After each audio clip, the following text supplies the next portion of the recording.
ओम शांति। ओम शांति। आज 28 जुलाई 2021। आज हमारी मीठी दीदी मनमोहिनी जी का स्मृति दिवस है।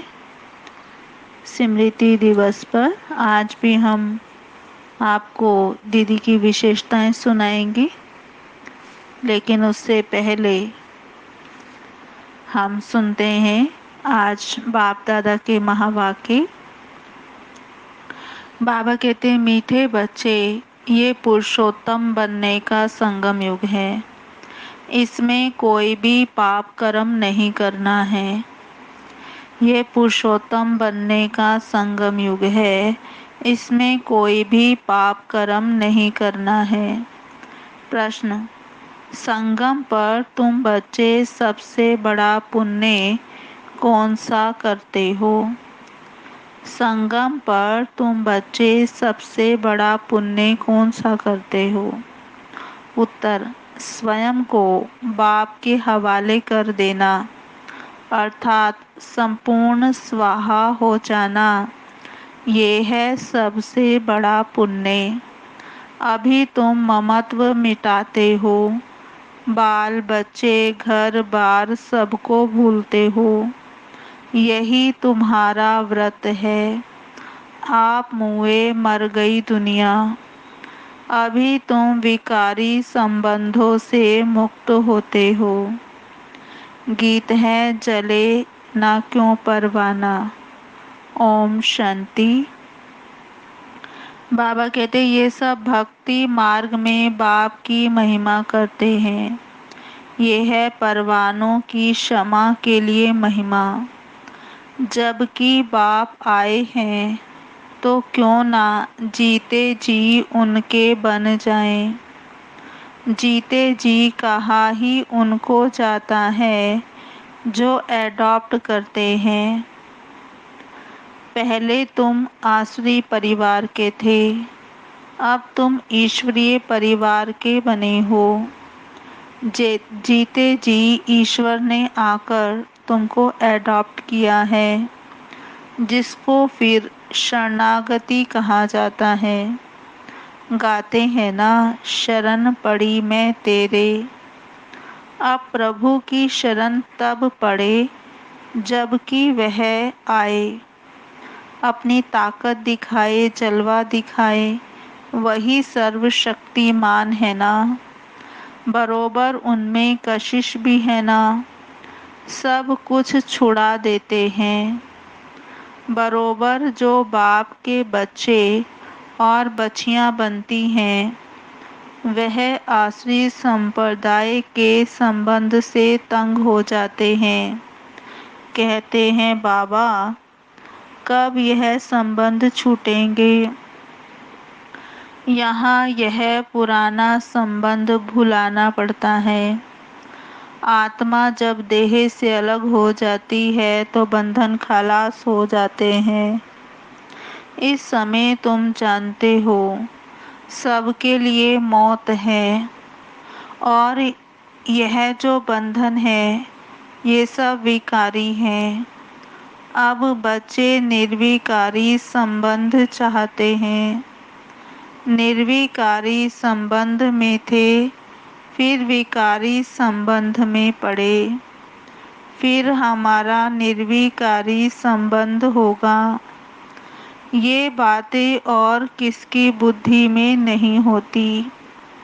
बच्चे जानते हैं हम आसुरी बंधन से मुक्त होने का पुरुषार्थ कर रहे हैं। एक बाप से योग रखा जाता है, उस तरफ है एक रावण और इस तरफ है एक राम। ये बातें दुनिया नहीं जानती। कहते भी हैं राम राज्य चाहिए, परंतु सारी दुनिया रावण राज्य में है। यह कोई समझते नहीं है। राम राज्य में तो पवित्रता, सुख, शांति थी, वह अब नहीं है। परंतु जो कहते हैं उसको महसूस नहीं करते हैं। गाया भी जाता है, यह आत्माएं सब सीताएं हैं। एक सीता की बात नहीं, ना एक अर्जुन की, ना एक द्रौपदी की बात है। यह तो अनेकों की बात है। दृष्टांत एक का देते हैं, तुमको भी कहा जाता है, तुम सब अर्जुन मिसल हो। तुम कहेंगे अर्जुन तो यह भागीरथ हो गया। बाप कहते हैं, मैं साधारण बूढ़े तन का यह रथ लेता हूँ। उन्होंने फिर चित्रों में घोड़ा गाड़ी दिखाया है, उसको अज्ञान कहा जाता है। बच्चे समझते हैं ये शास्त्र आदि जो भी हैं सब भक्ति मार्ग के हैं।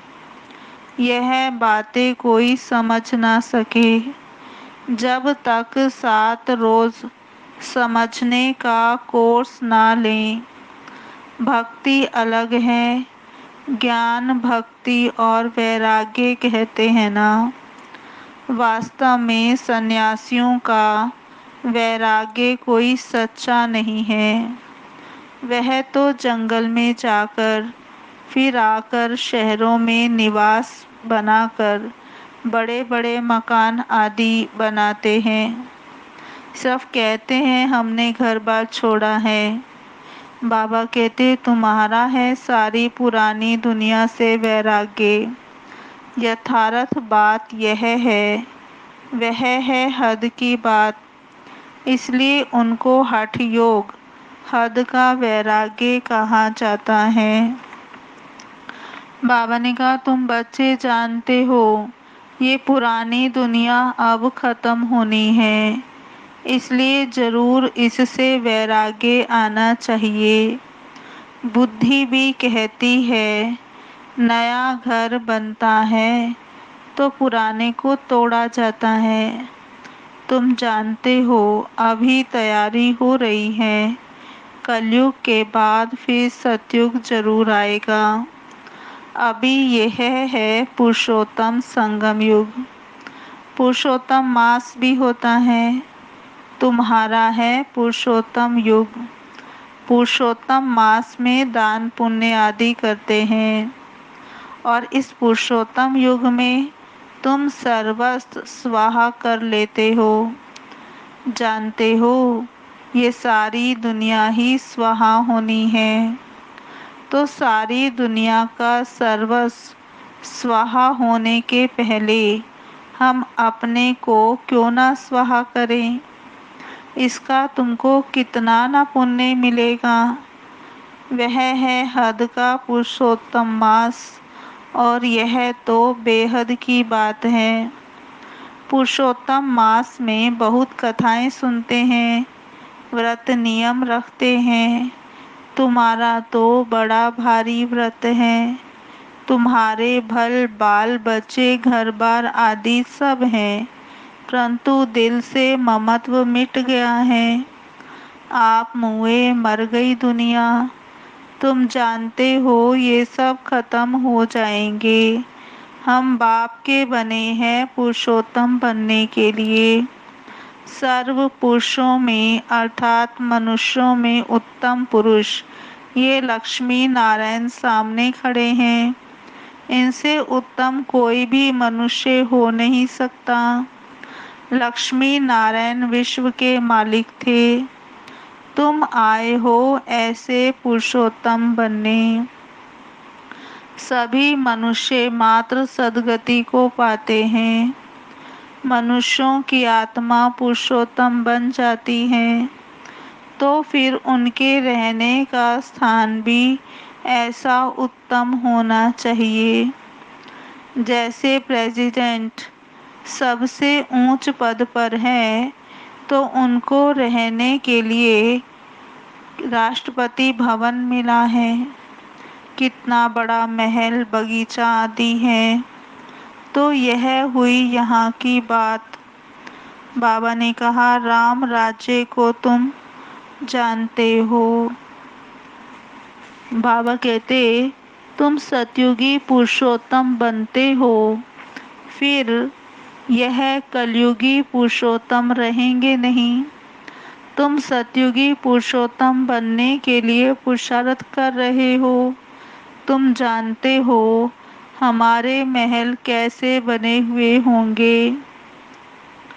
कल राम राज्य था, तुम राम राज्य में पुरुषोत्तम होंगे। तुम चैलेंज करते हो कि हम रावण राज्य को बदल राम राज्य स्थापन करेंगे। अब चैलेंज किया है तो एक दो को पुरुषोत्तम बनाना है, भविष्य 21 जन्मों के लिए।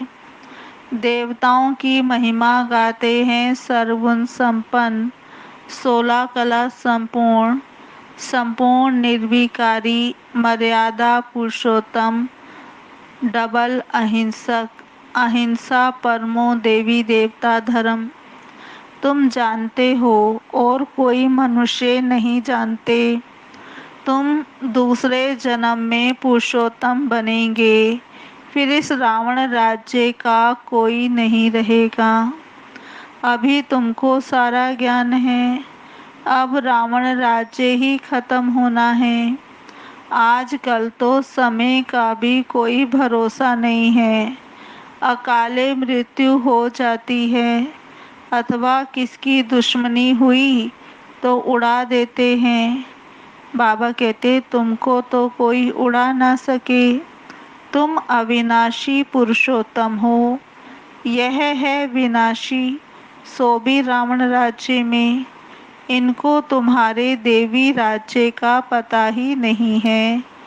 तुम जानते हो हम अपना दैवी स्वराज्य स्थापन कर रहे हैं। श्रीमत पर जिनकी पूजा होती है वह जरूर अच्छा कर्तव्य करके गए हैं, यह तुम जानते हो।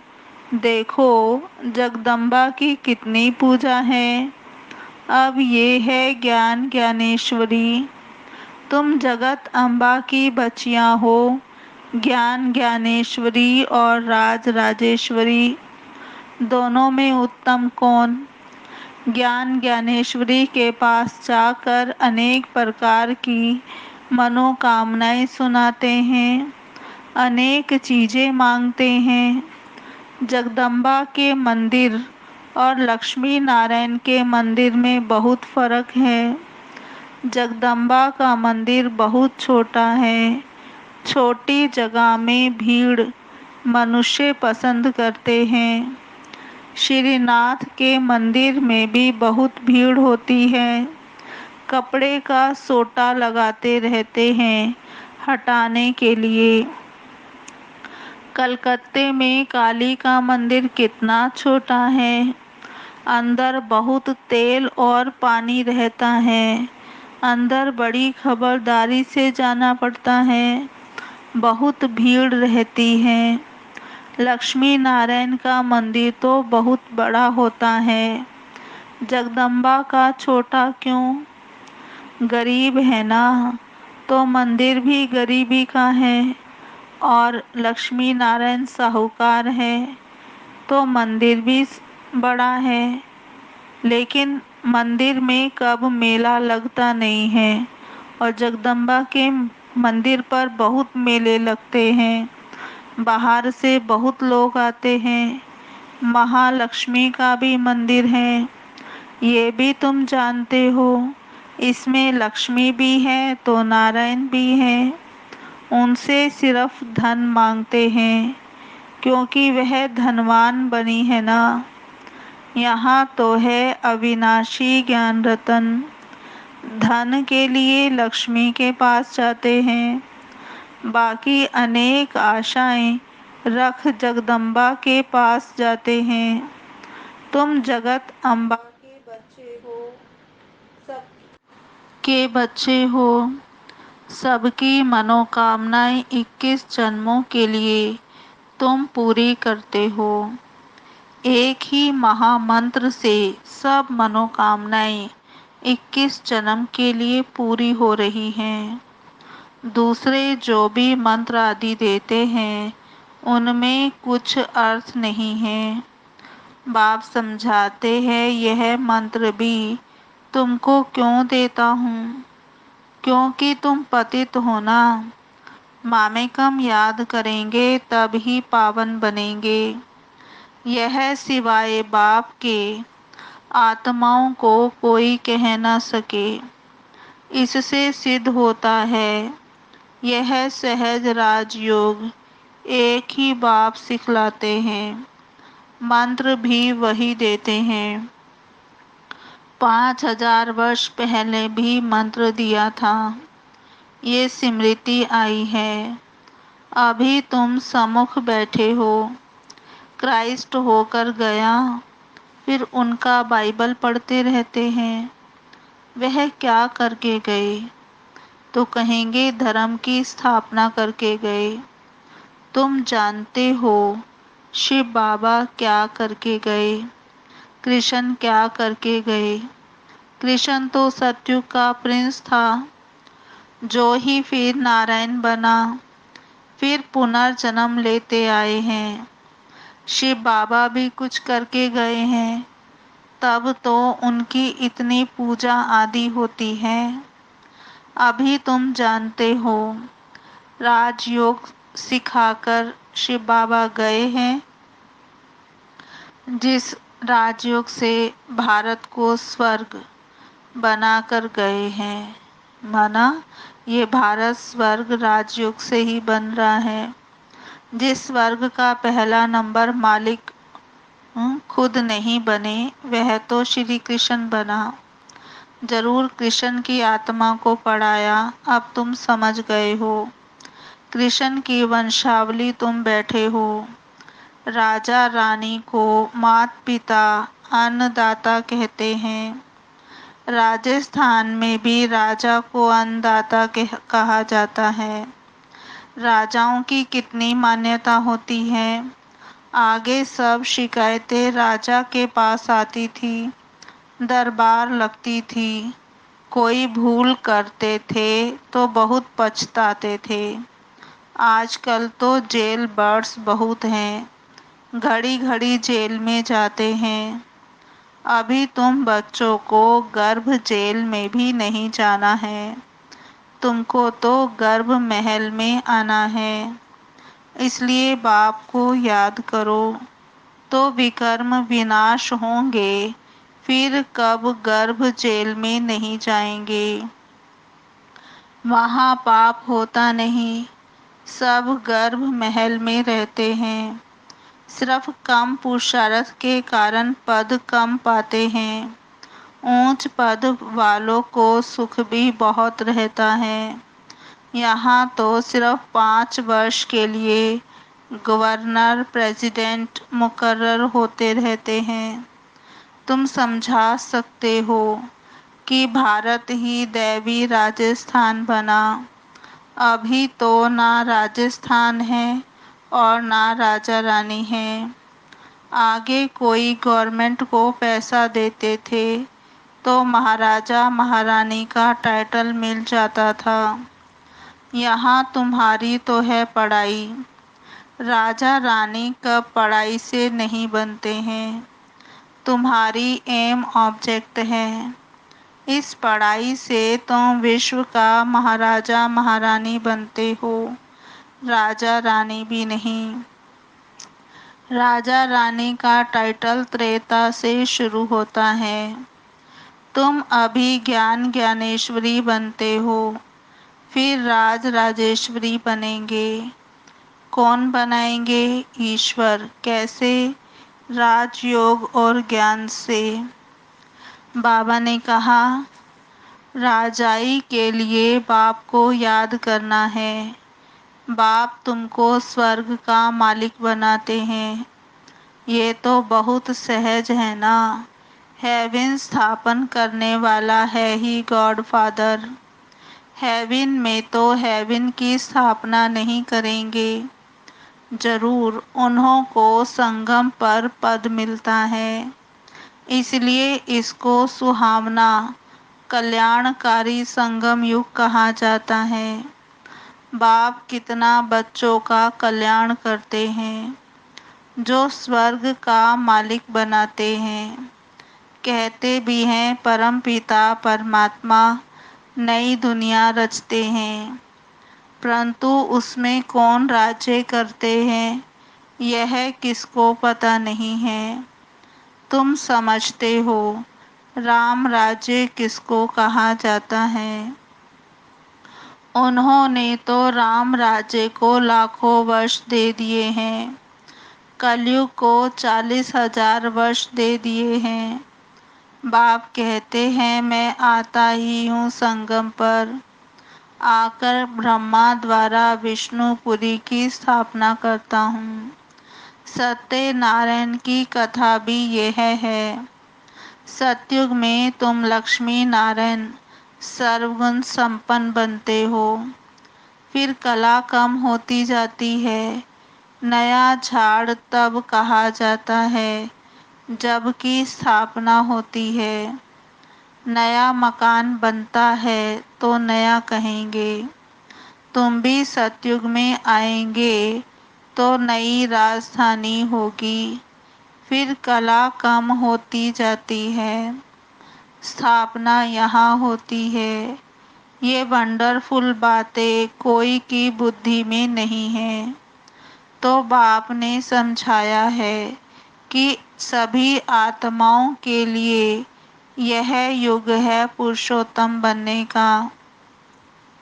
जीवन मुक्ति को पुरुषोत्तम कहा जाता है, जीवन बंध को पुरुषोत्तम नहीं कहेंगे। इस समय सब जीवन बंध में है। बाप आकर सबको जीवन मुक्त बनाते हैं।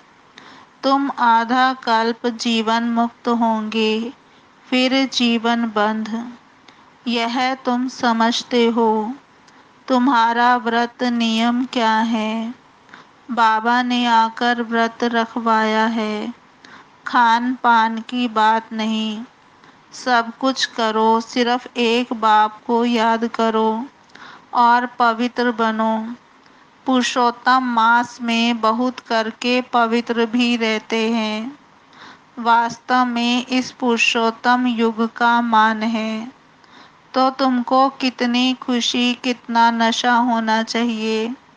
अब तुमसे कोई पाप कर्म नहीं होना चाहिए, क्योंकि तुम पुरुषोत्तम बन रहे हो।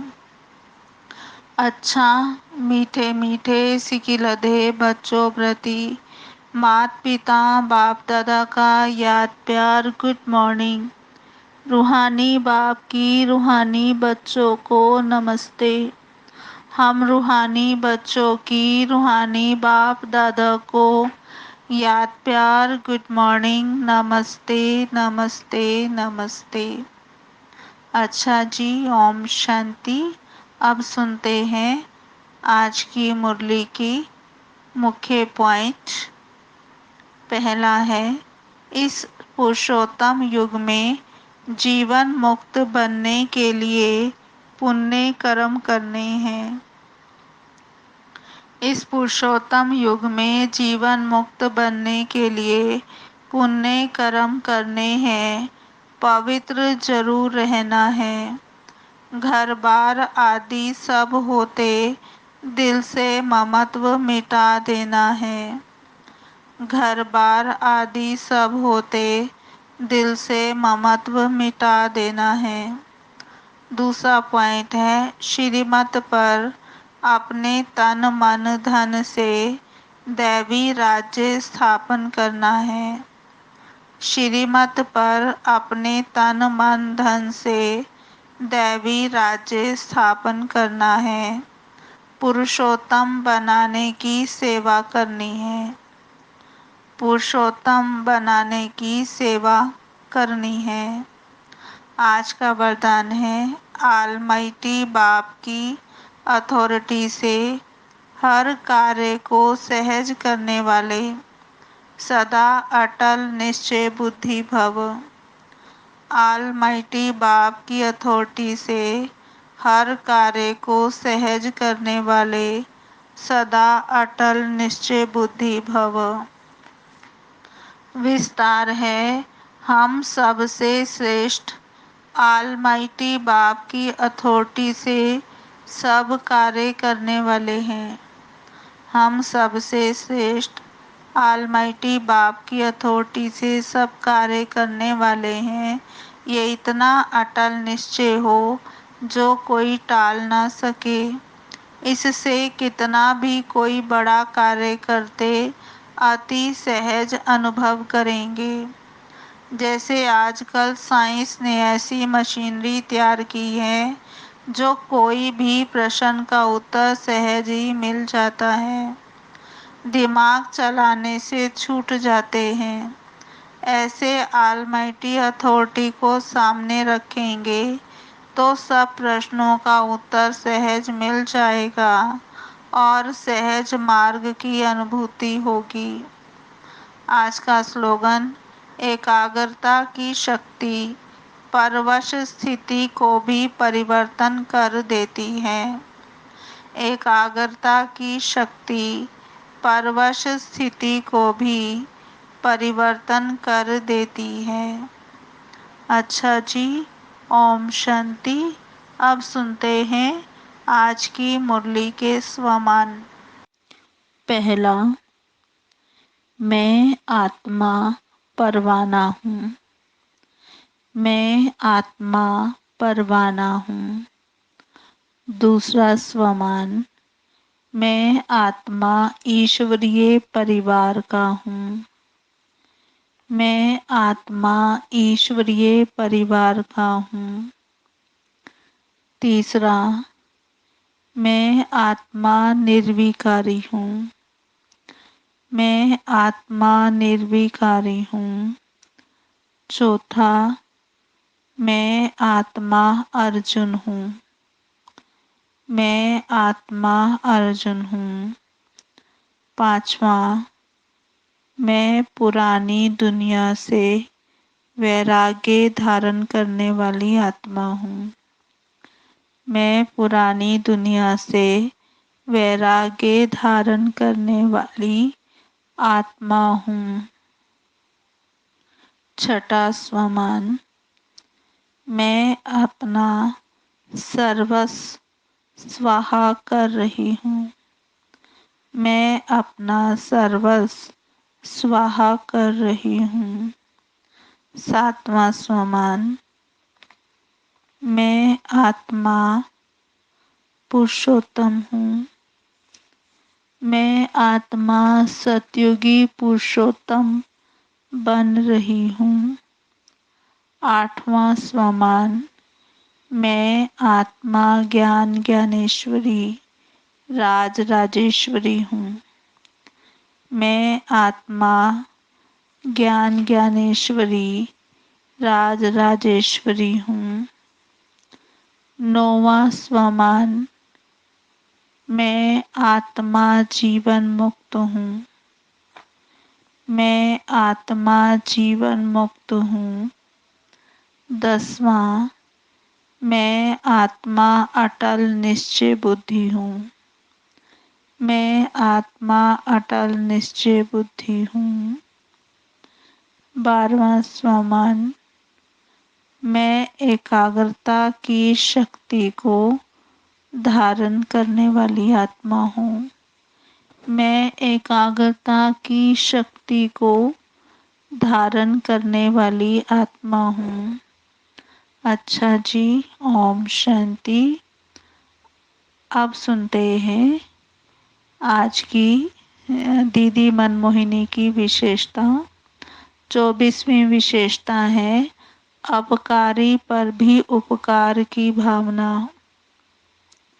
अपकारी पर भी उपकार की भावना। दीदी कभी कोई यज्ञ की व बड़ों की इंसल्ट करता, कोई उल्टा सुल्टा बोलता तो भी दीदी कहती, बाबा ने सब पर उपकार किया है, इसका दोष नहीं है इसलिए कभी भी बदला लेने का ख्याल नहीं रखना। दूसरे को बदलने की बजाय खुद को बदल लो, इसमें ही भलाई है।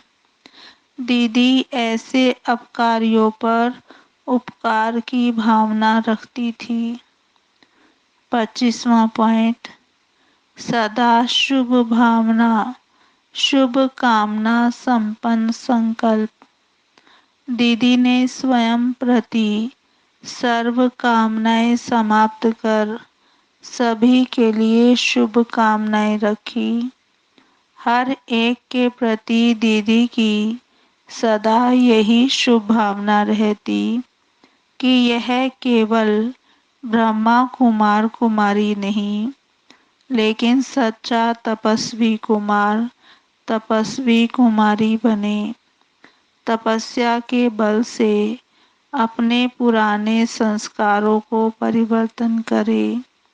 दीदी जी कहती, अगर कोई स्वयं को सचमुच बदलना चाहते हैं तो वे अपने आप को खुद ही पढ़ाएं, अपना टीचर आपे बने।